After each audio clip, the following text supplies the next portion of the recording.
Something that can be done, but the opposite is happening, is we see a lot of cuts by governments for things that help people before they get in dire need.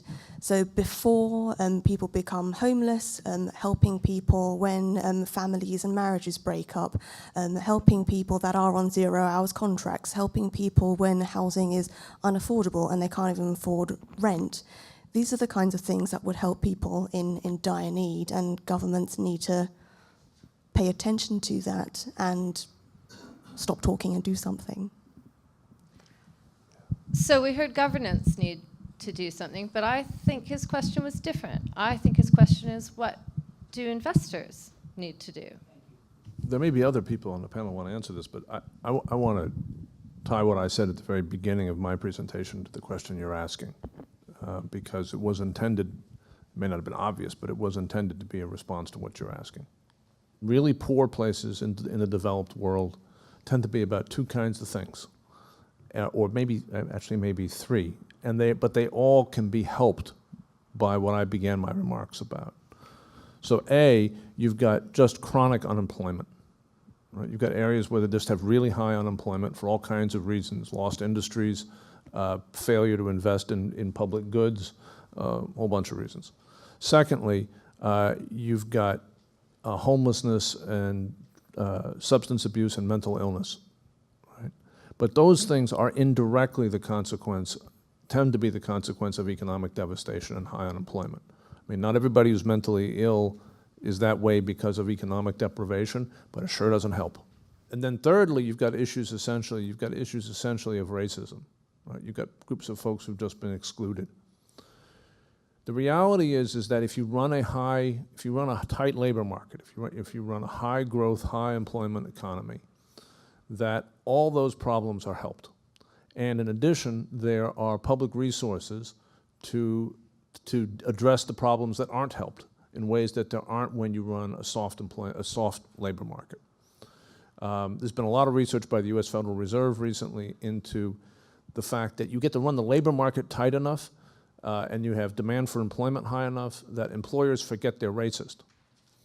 Right? That if you really, really need somebody to get the job done, you're going to stop thinking about whether you were taught to hate them when you were a kid, because you need them.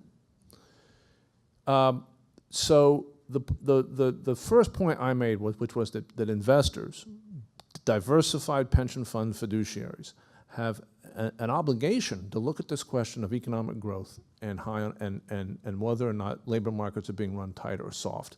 And that it's really important from the perspective of investors for self-interested reasons to see to it, to do what they can do to ensure that that circumstance is true, right? Is that labor markets are tight, that there is work, right? That is actually a really important issue for pension funds, addresses what you're talking about. Not completely, but it addresses it in really important ways.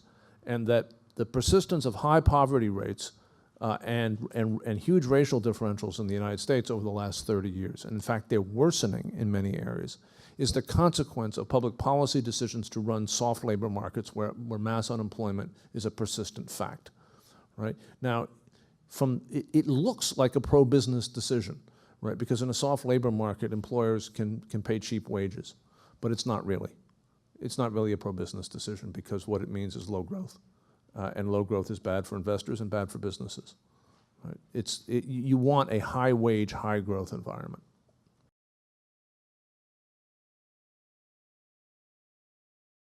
So I think the systemic risk is an interesting question. I think that's very valid. Personally, I wonder whether income inequality is more a symptom than the cause.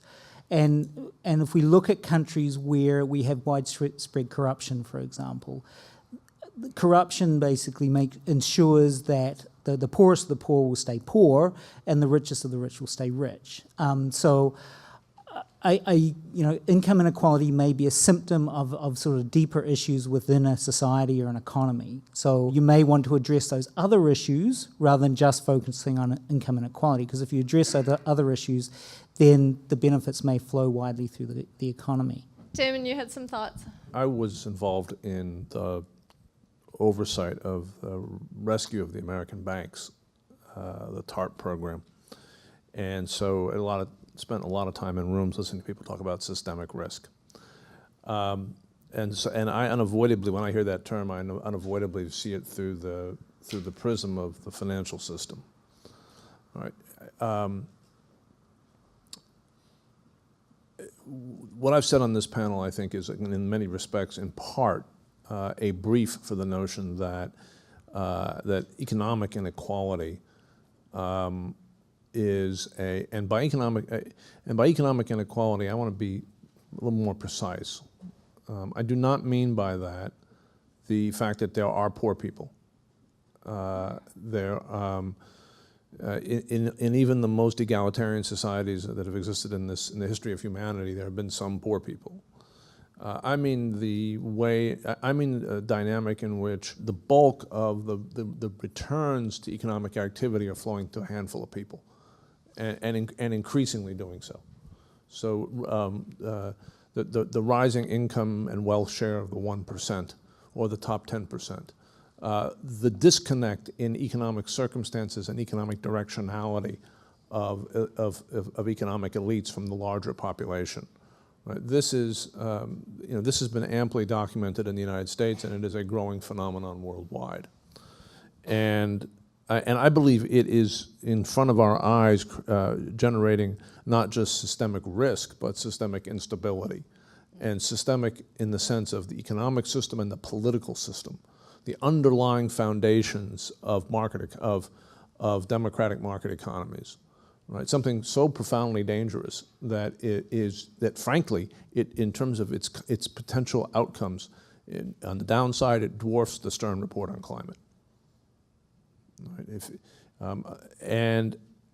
And the only way that I have to think about it clearly is by analogy to the financial crisis.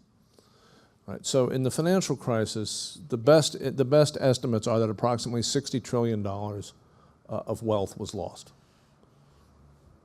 All right. That's a very, very big number. $60 trillion US was lost.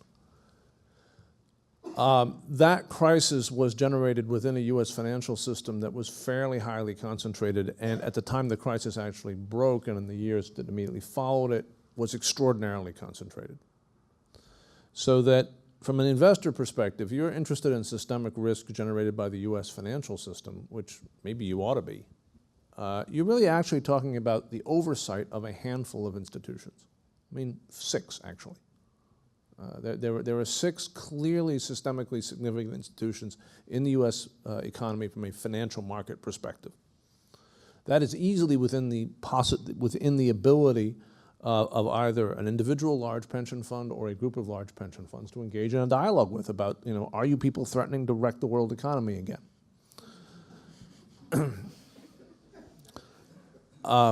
And I speak to this from personal experience. I mean, I sat in the boardroom of Citigroup and asked them, had they paid any attention to their mortgage portfolio? And I was told by the chief of the audit committee that they had no subprime mortgage portfolio, which was actually true. Unless you counted the ones that they bought on the secondary market. Mm-hmm. Right? They weren't originating, they were repurchasing. And so either he was lying to me or he didn't understand. And so when I left that room, I turned to the general counsel of Citigroup and I said, that man has to be fired immediately, because either he just lied to me or he's incompetent. The point being, that's something that an investor can do. A large investor can do that. Walk into that room and have that conversation. And the question is how to do it around issues of income inequality, where you can't point to 6 institutions in the way that you can in the US financial market and say, these institutions are the sources of systemic risk. What are the sources of systemic risk in relation to income inequality in the global economy? It's a much bigger select collection of institutions and a much more varied set of public policy actors. And there's no way I don't believe there's any way of engaging this set of problems as investors without recognizing that it is both a problem of firms and a problem of public policy. And that both are going to impact the performance and the risk exposure that pension funds have. And so pension funds can't hide their heads in the sand about that. But there's no question at all, in my mind, that what this conversation is about, the way in which income inequality and economic inequality becomes relevant to pension funds within the fiduciary duty landscape is through the prism of systemic risk. The scale of that risk dwarfs what we have experienced before. It dwarfs the financial crisis, and it dwarfs climate change, at least within our lifetimes, because of the way in which it runs through politics. Right? And I think we're just, I mean, if I had said this to you 6 months ago, you wouldn't have believed me. You would think, well, what's he saying? Right? I think you can't possibly ignore that now. Another good example of that is taxation and baseline profit shifting, when companies can choose to pay, and whereas the poor and people, basically, are more exposed to taxation through VAT, through value-added tax, and they can't get away from it. Mm-hmm. The structure of it, you know, at its most fundamental, when your income is low and your exposure to having to consume is imminent and not discretionary, then you become very restricted in your ability to control that. I want to thank our panelists for a great conversation tonight. And, you know, I don't want to single out Jason, but Jason, especially for being willing to to engage with us on these issues. You